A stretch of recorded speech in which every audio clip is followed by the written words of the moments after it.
RR media 24/7 में आपका स्वागत है।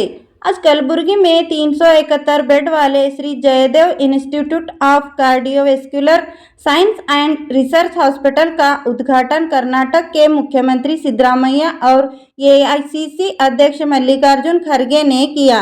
इस कार्यक्रम में हेल्थ एंड हायर एजुकेशन मंत्री शरण प्रकाश पाटिल, नगरपालिका प्रशासन और हज मंत्री रहीम खान, कई विधायकों और जिला अधिकारी फौजिया तरन्नुम समेत अन्य अधिकारी उपस्थित थे।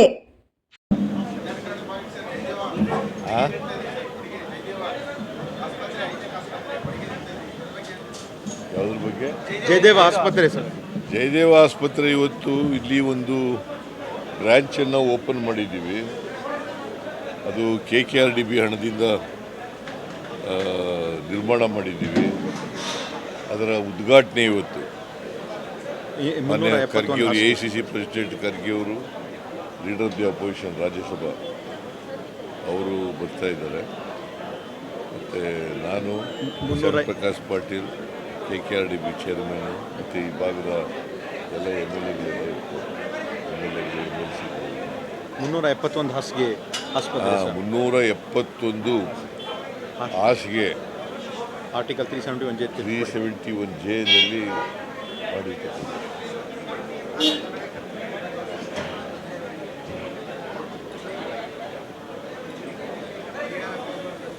ಅಲ್ಲ ಹೇಳಿದರೆ ಅದ್ರ ಬಗ್ಗೆ ಪರಿಶೀಲನೆ ಮಾಡ್ತಾ ಇದ್ದೀವಿ. ನೋಡೋಣ, ಈಗ ಇನ್ನೂ ವರದಿ ತರಿಸ್ತಾ ಇದ್ದೀವಿ. ವರದಿ ಬಂದ ಮೇಲೆ ವಿಲ್ ಟೇಕ್ ಇಟ್ ಈಶ್. ವಿಶೇಷ ಪ್ಯಾಕೇಜ್ ಕೇಳ್ತಾ ಇದ್ದಾರೆ. ಪ್ಯಾಕೇಜ್ ಕೇಳ್ತಾ ಇದ್ದಾರೆ ಈ ಭಾಗದ ಜನ. ತೊಗರಿಗೆ ಯಾವಾಗಲೂ ಬಿಜಾಪುರದವರು, ಈ ಭಾಗದವರೆಲ್ಲ ಕೇಳ್ತಾ ಇದ್ದಾರೆ. ನೋಡೋಣ. ಹೋದ ಸಲ ತಾವೇ ಕೊಟ್ಟಿದ್ದೀರಿ ಸರ್.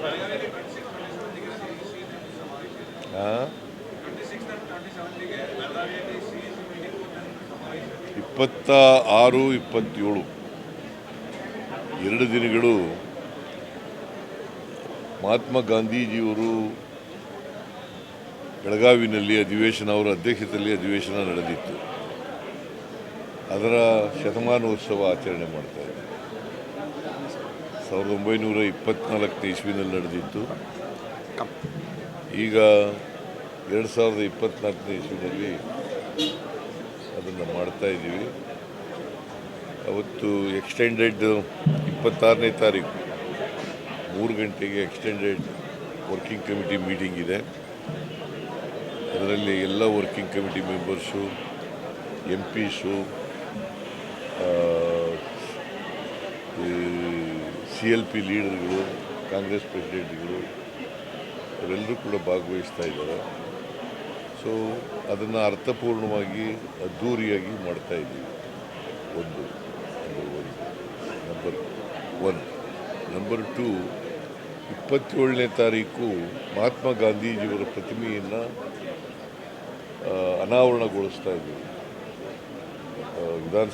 ಸುವರ್ಣಸೌಧದ ಪಕ್ಕದಲ್ಲೇ ಅನಾವರಣಗೊಳಿಸ್ತಾ ಇದ್ದೀವಿ. ಅದು ಬೆಳಿಗ್ಗೆ ನಡೀತದೆ 10 ಗಂಟೆಗೆ.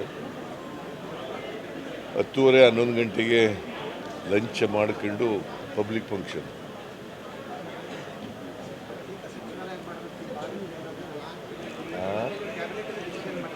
ಯಾವುದು?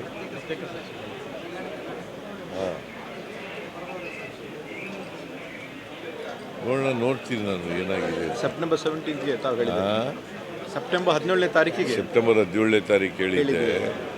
ಅವತ್ತು ವಿಮೋಚನಾ ದಿನ, ಅವತ್ತು ಹೇಳಿದ್ದೆ.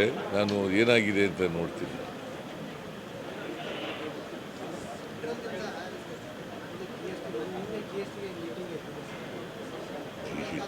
ಸೆಂಟ್ರಲ್ ಈಗ GST ಕಲೆಕ್ಷನ್ನಲ್ಲಿ ಕರ್ನಾಟಕ ಸ್ಟ್ಯಾಂಡ್ಸ್ ನಂಬರ್ 1. ನಮಗೆ ಅರ್ಧ ಕೊಡಬೇಕು GST. ಅವರು ಸರಿಯಾಗಿ ಕೊಡ್ತಾ ಇಲ್ಲ, ನ್ಯಾಯಯುತವಾಗಿ ಕೊಡ್ತಾ ಇಲ್ಲ. ಮತ್ತು ಒಟ್ಟು ಟ್ಯಾಕ್ಸ್ ಕಲೆಕ್ಷನ್ನಲ್ಲಿ ನಮ್ಮ ರಾಜ್ಯ number 2, Maharashtra number 1, Karnataka number 2. ಆದರೂ ಕೂಡ 4.5 ಲಕ್ಷ ಕೋಟಿಗೂ ಹೆಚ್ಚು ಹಣ ಕಲೆಕ್ಟ್ ಮಾಡ್ತೀವಿ. 4.5 ಲಕ್ಷಕ್ಕೂ ಹೆಚ್ಚು ಕೋಟಿ ಹಣವನ್ನು ಕೇಂದ್ರ ಸರ್ಕಾರಕ್ಕೆ ಕರ್ನಾಟಕದಿಂದ ತೆರಿಗೆ ರೂಪದಲ್ಲಿ ಕಲೆಕ್ಟ್ ಮಾಡಿಕೊಡ್ತಕ್ಕಂಥದ್ದು. ಆದರೆ ನಮಗೆ ಬರ್ತಕ್ಕಂಥದ್ದು ಸುಮಾರು 60,000 ಕೋಟಿ ರೂಪಾಯಿ ಮಾತ್ರ. 4.5 ಲಕ್ಷ ಕೋಟಿ ನಾವು ತೆರಿಗೆ ಕಲೆಕ್ಟ್ ಮಾಡ್ಕೊಡ್ತೀವಿ. ನಮಗೆ ವಾಪಸ್ ಬರ್ತಕ್ಕಂಥದ್ದು 60,000 ಕೋಟಿ. 13 ಪೈಸೆ 13 ಪೈಸೆ ಅಷ್ಟೇ ಬರ್ತಾ ಇದೆ. ಒಟ್ಟು ₹1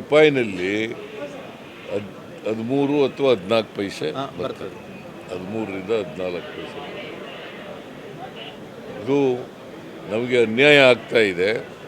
ಕನಿಷ್ಠ ಪಕ್ಷ ನಾವು ಎಷ್ಟು ತೆರಿಗೆ ವಸೂಲು ಮಾಡ್ತೀವಿ ಅದರಲ್ಲಿ 50% ಕೊಡಬೇಕು ಅನ್ನೋದು ನಮ್ಮ ವಾದ. Thank you.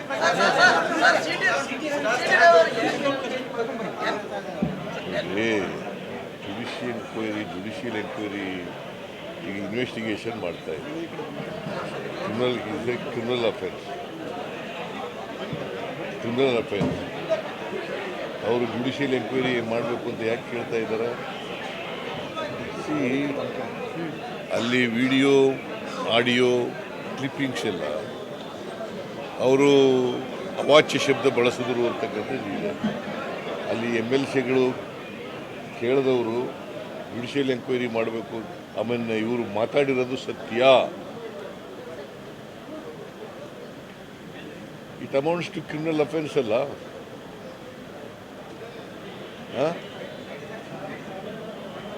ಈಗ ಅವರು ಒಬ್ಬ senior general secretary BJP central party BJP ಆಗಿ ಈ ಥರ ಪದ ಬಳಕೆ ಮಾಡೋದು ಇದೆಯಲ್ಲ, ಇದು ಅತ್ಯಂತ ಖಂಡನೀಯವಾದದ್ದು.